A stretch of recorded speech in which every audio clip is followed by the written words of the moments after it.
अश्विन नाट्य महोत्सव की 5वीं निशा में शास्त्रीय नाटक दूत वाक्यम का मंचन हुआ।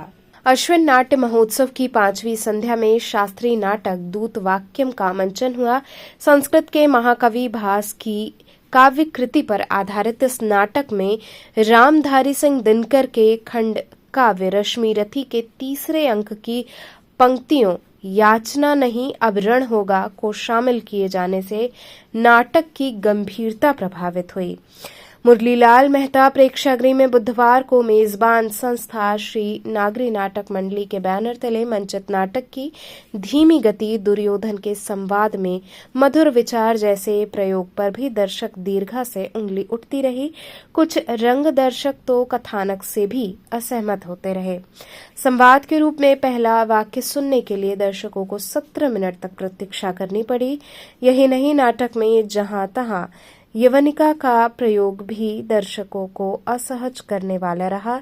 यवनिका का प्रयोग प्रायः रानी, राजकुमारी अथवा किसी ऐसे दृश्य के दौरान करने का विधान है जिसके बारे में दर्शकों को बताना तो है लेकिन ये दृश्य दिखाना नहीं है।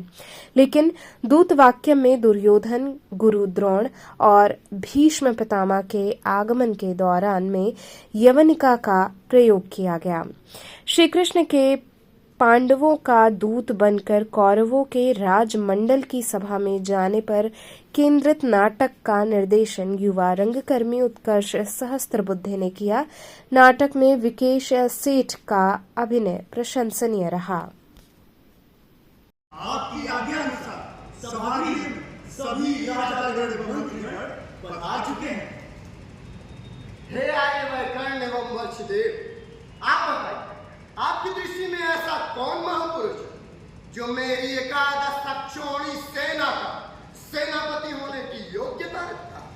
महाराज, ये विषय तो अत्यंत महत्वपूर्ण है। आपका सेना नायक कौन होगा, इसका निर्णय तो अनुभव एवं योग्यता के आधार पर ही किया जाना चाहिए।